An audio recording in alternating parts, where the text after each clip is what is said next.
Hello, everybody. It's great to be here one more time today. My name is Gary Fowler. I'm the CEO, president, and founder of GST Get You Done Venture Studios and Family Office. I'm a 17-time serial entrepreneur with several unicorns under the belt. I was on the original management team of Collect Software, which is sold to Salesforce for $1.35 billion. Also, Eva.ai, an AI HR tech company co-founded with Dr. David Yang. We believe at GST that intellectual capacity is evenly spread, but opportunities are not. With that, on GST Presents Top Global Startups, I've got an incredible guest, Borja Díaz-Roig, and we're going to be talking about the future of product design, disrupting UX with synthetic users. I want to welcome each of you to my podcast today, where I explore the technologies, founders, and ideas shaping the future of innovation. Today, we're diving into one of the most intriguing shifts happening in product development, AI-powered synthetic users. For decades, product teams have relied on focus groups, usability testing, panels, and surveys to understand how people interact with their products. But those methods are slow, expensive, often limited in scale. Now with AI, we've introduced a new approach, synthetic users, AI-generated personas that simulate real human behavior to test product designs, features, and user journeys before they even reach the market. Today, joining us, as I said, is Borja, the co-founder and CEO of Uxia, an AI-native research platform that enables product teams to validate ideas and designs using these AI-generated testers. He brings deep experience from the product and growth world, having worked with companies like TransferGo and spending time in leading tech environments, including Google and Gopuff. His work sits right at the intersection of AI, product design, and user experience, helping teams move faster while making better product decisions. So with that, I'd like to introduce him to the show and bring him on board. Hi, Borja. How are you doing today? Hello, Gary. Thank you very much for having me. I'm fine. How are you? I'm always fantastic. I've just FYI, I'm one of 31 people out of 10,600 that's had 3 full body stem cell replacements. So I've had 150 million stem cells, similar to people like Brian Johnson. So I feel really good. Nice. Good to know. So listen, what inspired you to start Uxia, and what problem in product design were you trying to solve? Yeah. So basically, because of my previous background, I used to do a lot of user testing. I used to be, for context, I used to be a product manager at my previous companies, and one of the things that I was doing a lot back then was user testing. For those of you who are not very familiar with user testing, is basically validating on a design stage certain functionalities, so that basically you are able to bring to the developers to develop those designs, something that has been already previously validated, and like that you reduce risks of developing something that does not work, that does not match with your target audience. So in my previous roles, I used to do a lot of user testing. And basically, I realized about the 3 main issues on user testing that we can expand on that and explain you a little bit more. And basically, I was living that problem. I thought that I wanted to focus on that and try to solve it. And that's how everything started, from my own pain. No? For listeners hearing the term for the first time, what exactly are synthetic users? Yeah. Good. So synthetic users, at the end, they are AI-generated users that basically they try to mimic your target audience. So it's basically kind of a replica of what would you of a user that basically tries to mimic human behavior. And in our case, we use those synthetic testers to replicate behavior in interfaces. No, so we basically show to them a prototype of an interface, and we try to see what a real human would do through synthetic testers. How does Uxia simulate a realistic user, and what goes into creating these AI-generated testers? Yeah. So basically, we always say that we base all our testers in 3 different pillars. The first pillar is a series of socio-demographic characteristics, and those are things such as age, gender, job, household income, and so on. Then we have the second pillar, that is the psychological profile, that basically this gives another layer of behavioral information to the tester. One thing is who they are from a socio-demographic side. The other thing is how they behave, no? And that's a psychological profile. To build those psychological profiles, we base our work on a psychological framework that is called the Ocean framework or Big Five framework. It is a well-established framework in psychology that we use also to define how our users behave. And then as a third layer or third pillar, we have what we call audience enrichment. Basically, we use publicly available data to add another layer of more realism to our testers. And in some cases, the cases that the clients like want to do it, we do also custom enrichments with their own data. So if you want to have like another layer of more like precise information about your testers, we can work with you on taking the information on your testers and on your audience, and then take that to enrich our own testers. So basically, our synthetic testers are built on those three pillars: demographic data, behavioral data, and then your own data if you want to provide that to our platform. Can synthetic users evaluate things like navigation flows, UI friction, and decision paths the same way that real users do? Yes. So and here, like I would like to add something, because like yes, we can like replicate human behavior and basically extract like very similar or like almost like the same like insights that you would get with humans. However, how we position ourselves and how we see like the industry evolving is that this does not mean that human insights are not relevant anymore. Like if you want speed, you'll probably go first with synthetic testers that can provide like those insights and that direction like very fast. But if you want to go deep, the best approach is always like the hybrid one, where you have like synthetic testers to basically validate like first assumptions, validate first like insights, and then if you want to go deep, you have also a layer of human insights on top. That can give you and close like the full circle of research. So to sum up, yes, we can replicate like human behavior in interfaces like quite well with quite good accuracy. But if you want to close like the whole loop and go like deep, our suggestion is always to use synthetic testers as a complement to human insights. What type of product insights can companies uncover using synthetic testing that traditional UX research might miss? Yeah, so I would say that this depends on the type of testing that you are doing with synthetic testers. No, so in our platform, we started like specializing on usability insights. So in basically, you have a prototype already built. You have like some designs. You ask the users to navigate, and you find like usability issues, such as, for example, things that they don't understand in the navigation, like dead ends that they are like faced with, like different usability insights. But that's just like one of the approaches we follow. With another type of testing that we have also within our platform, we focus on an early stage of research. And this earlier stage is when you want to uncover needs on a certain audience. No, the usability testing is good when you already know what to build and you have a first version of that, and then you check how this fits with the audience. But if you go a step before, we have also other types of testing. We call it like deep interviews, where basically we allow you to interview synthetic testers and uncover needs. So the type of insights depends a little bit on the type of test that you are also like running, basically. How do you validate that synthetic user behavior reflects real world human behavior? Mm-hmm. That's a very good question. That's the key of our platform.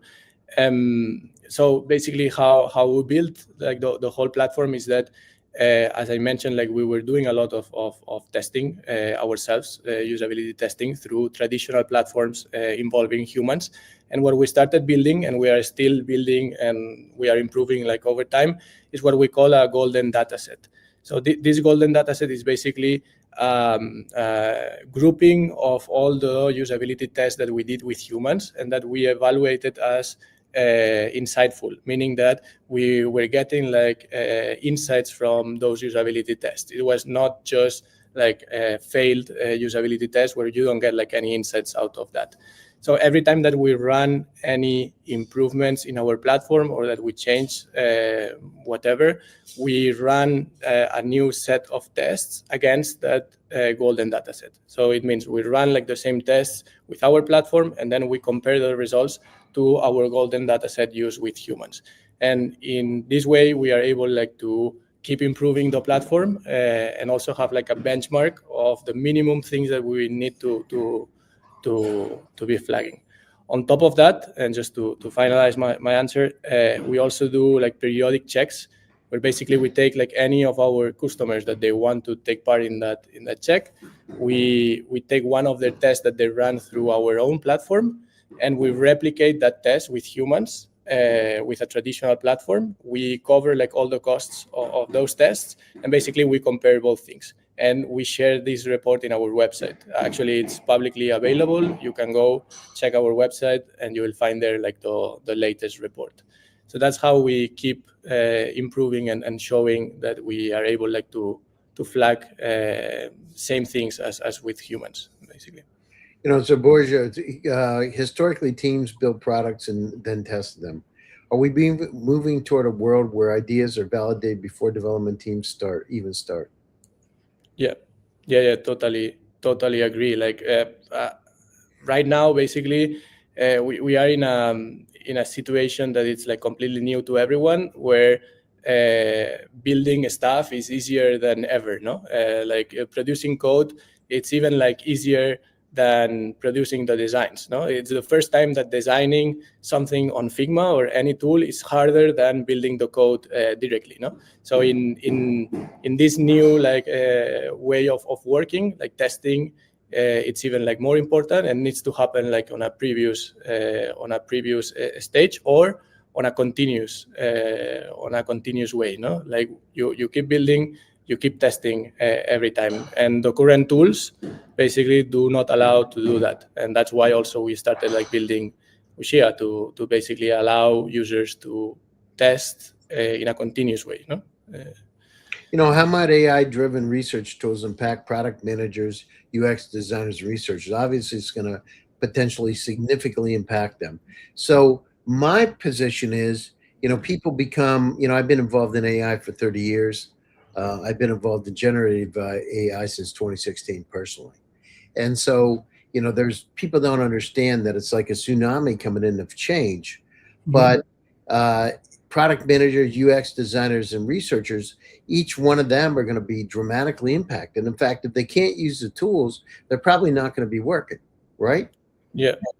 So, but how big of an impact, how might AI-driven research tools impact them? What do you think on a 1 to 10? So I think that it's going to be like basically. I see you smiling, so you know the answer. Yeah. For me, it's going to be like a 10. Like it's going to change not only their way of working, but also like the methodologies they follow. No, and I think I was like kind of already like telling this, but right now what we are seeing, and every time we talk with researchers, with designers, and so on, is that like the most advanced teams, they are adopting what is called an hybrid approach, where instead of testing only with humans, they combine also synthetic data into their testing. No, and that was something that 1-2 years ago that they were not doing. No, so it's changing. Well, they know they don't have a choice because they're going to be out of business if they don't do it. Somebody said to me, well, what's it like? And I said, well, just think about it. If you don't do it, you're like a dinosaur, and you know what happened to the dinosaurs. Yeah. So think about this. So, some of these I know the answer to, but I would just want to get your opinion. Could AI eventually design, test, and iterate products autonomously? Yes, of course. Yeah, eventually, like could do it. Like basically, yeah. So right now it's like producing designs already. It is already like building code. It is already like helping designers and researchers like test farther and faster. So basically, why not? Yeah, it could also like incorporate all that into one unique platform and do all that for us. No, like the role of designers and researchers is every time more strategic and less operative.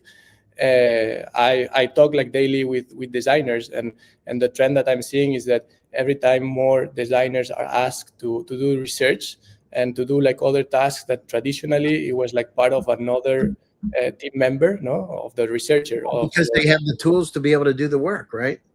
correct, yes. Yeah, and in Silicon Valley, so I hear a lot because I'm in Palo Alto about half of my time, and it's just incredible what's happened. So, do you think synthetic users will allow companies to explore more experimental product design ideas? Yeah, Because just like you said, the cost of testing is so much lower. They can do things they couldn't do before instead of just being transactional. correct, yes. And that's something that we are seeing already. Like before, you only used to user test like stuff that was like very critical, features that were like very important to you.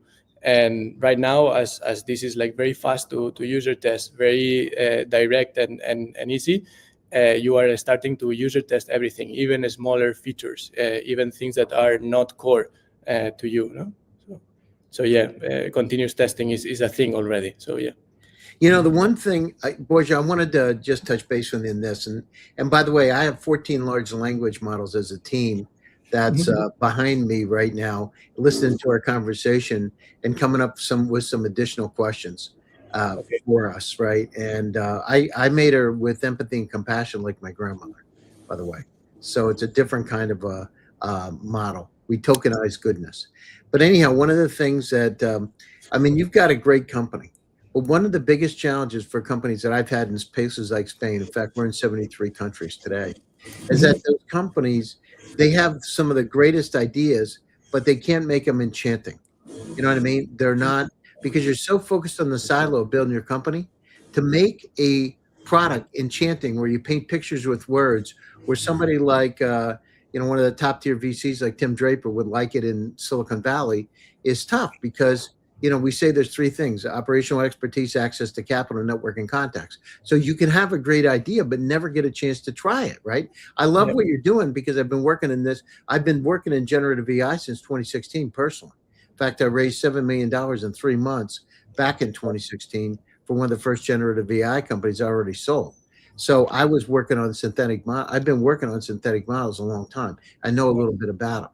And, the harnessing the power of these tools to be able to help us to do things like drug discovery, right? It is just critically important. And, on my side, a year ago, I had stage 3 kidney disease, and I used my 14 large language models, and I got it because I had a sciatica and I took too many ibuprofens. But it told me within minutes what I needed to do that no doctor could tell me. None.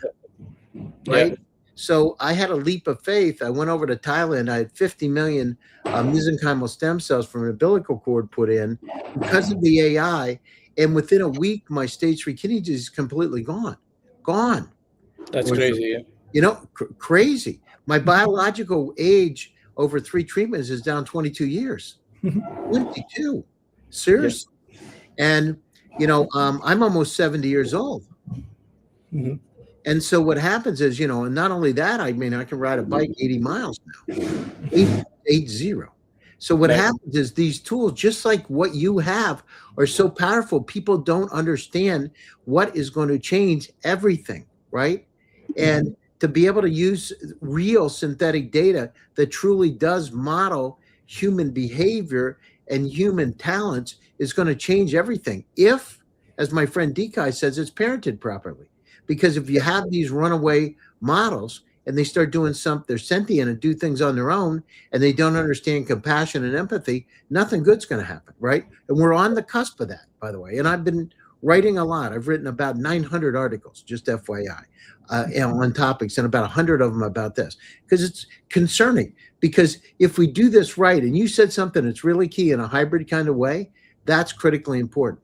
So if we're in the loop and we're working together as a team and we treat it properly, the AI, right? At some point in time, nothing's going to be good if we start treating the AI in a negative way when it starts to get to a point of sentience, right? Nothing good. So I love what you're doing. But again, it's getting the voice out so that people hear it. And that's a challenge. right? Because you can have you can have a Ferrari in the garage, but if nobody knows it's in the garage, it's only your True. Ferrari. I have a True. buddy like that, by the way.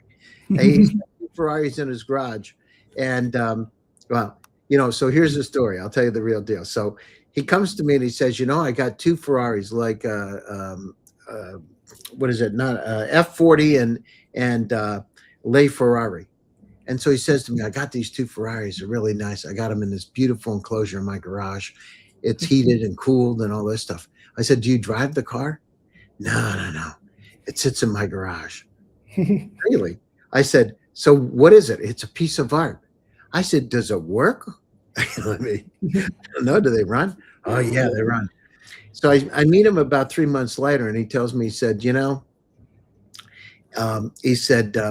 he has his hands in his head in his hands, and he says to me, I'm real sad today. And I said, why is that? He said, I'm getting divorced and my wife wants my cars.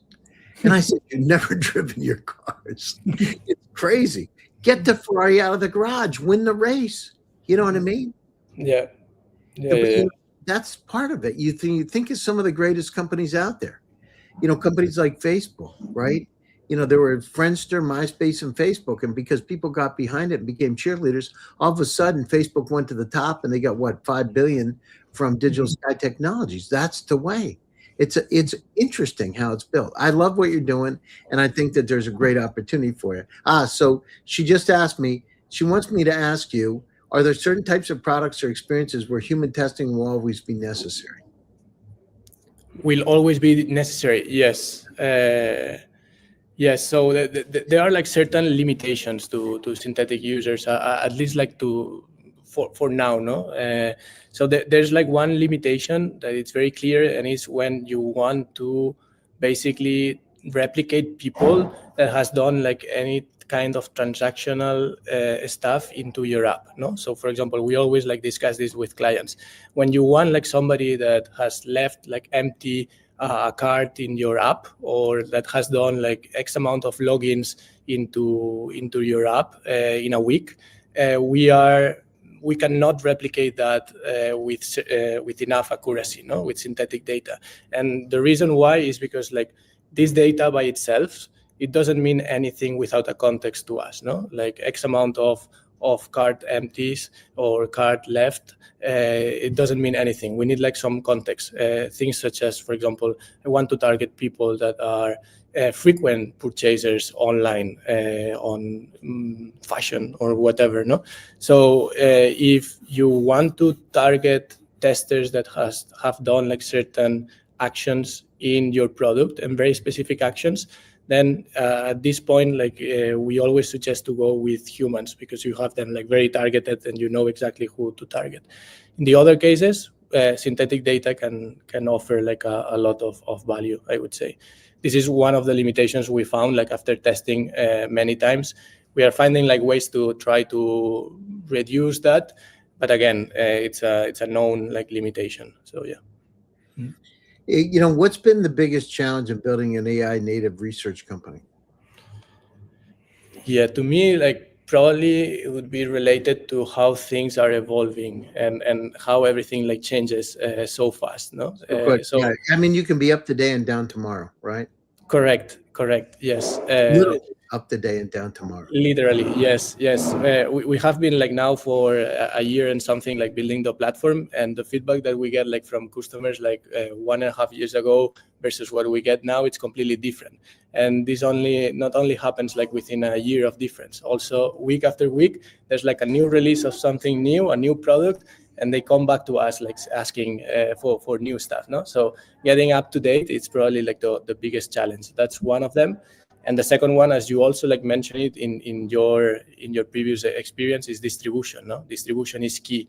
Now that technology it's easier than ever to build, distribution is like the key mode. No, like the key thing that you need to have in order to survive. Like good distribution will basically win. You got to get out the market fast, and sometimes, I've been building startups for a long time, 17 companies, and a couple of and I've seen this up and down, and I'm in the valley all the time, so I hear it. I mean, I have companies that have raised $100 million, right? $150 million. $7 million, $20 million. You see it all the time, and you see the pace of changes is amazing. I mean, you don't have time to make a mistake, right? If you make a mistake, you die. Here's one thing. So, if you look at it, it's interesting. Do you think, are the large companies the ones that are adapting this, or are the smaller enterprises? Who's faster, the startups or the larger enterprises? And do the larger enterprises understand it, Borja? Because I'm hearing some mixed things, right?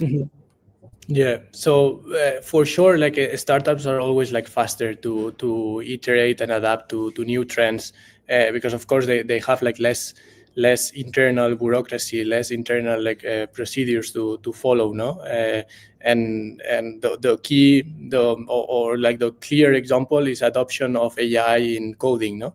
In our company, like how engineers are working, basically they use all kind of AI to produce the code, and their role has like fundamentally changed from coding directly to prompting and then reviewing code, and they become more of product engineers, no. And like that, we are much faster.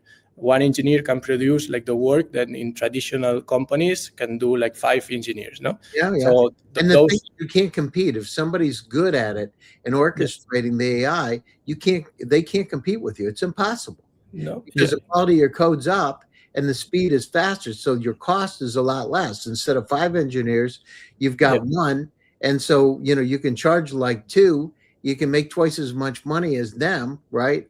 And I mean, it's a whole different deal.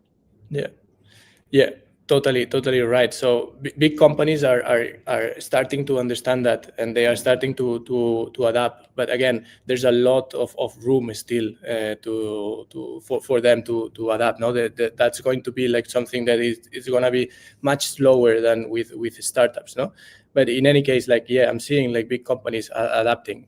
We talk with some. For example, one of our clients is one of the biggest e-commerce platforms in LATAM. In that region, and basically when we talked to them, they were already like experimenting with synthetic testers on their own, building their own stuff, no. So we see that some big corporations are already like adopting the AI. They are seeing the value out of it, but again, it's not something as immediate as with a startup that doesn't have like any kind of processes, and it's basically like a couple of people like coding and prompting in a room, no. That's much faster. So what's going to happen to those companies that don't adapt? Because I hear a lot of stories, because I'm with those companies a lot. The ones that don't adapt, that are those large Fortune 500 companies that don't buy off on it, what's going to happen to them in 5 years? So the reality is that nobody knows. What I think is that basically they will need to adapt at some point. What happens? At some point that they will need to adapt it, like even if they want or not. They're going to be like the dinosaurs. Correct. And so for all the companies out there that listen to the podcast, just think about it. You either adapt or die. And so, you can't compete with somebody that's orchestrated and masters things like synthetic data and synthetic modeling to be able to do the work. It's impossible to compete. You can't. And so the quality, the time, and the money, think about it. Look at the tools just like this. Borja's got an incredible company with incredible tools. Look at it. Borja, we're coming up to the top of the show. If you want to stay on for a few minutes afterwards, I'm happy to talk to you. So your closing thoughts, and how do people get a hold of you? So basically my closing thoughts is AI is changing like how designers, how researchers work. Research and validation of UX is even more important than ever. When you can like produce like code very fast, the most important thing is to make sure that this satisfies users' needs. And basically you do that through proper research, proper UX validation. And tools like ours basically allow you to do that fast, accurate, and of course like much cheaper than traditional testing. So basically if you want to try it, happy to have a talk with any of you. You can find us on our website, uxia.app. And very happy to be here. Thank you, Gary. Yeah, thank you. Borja, this has been a fascinating conversation. The idea that product teams could simulate thousands or even millions of users instantly has the potential to fundamentally change how products are designed, validated, and launched.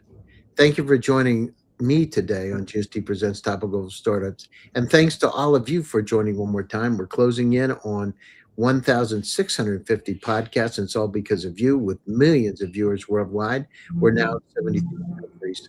So check out gsdvs.com. If you like it, like and subscribe, and stay tuned for another exciting edition of GST Presents Top Global Startups. My name is Gary Fowler. I'm your host. Stay happy, stay safe, and stay healthy. And I'll be back to you again soon with another exciting edition. Thank you, everybody. And thank you, Borja.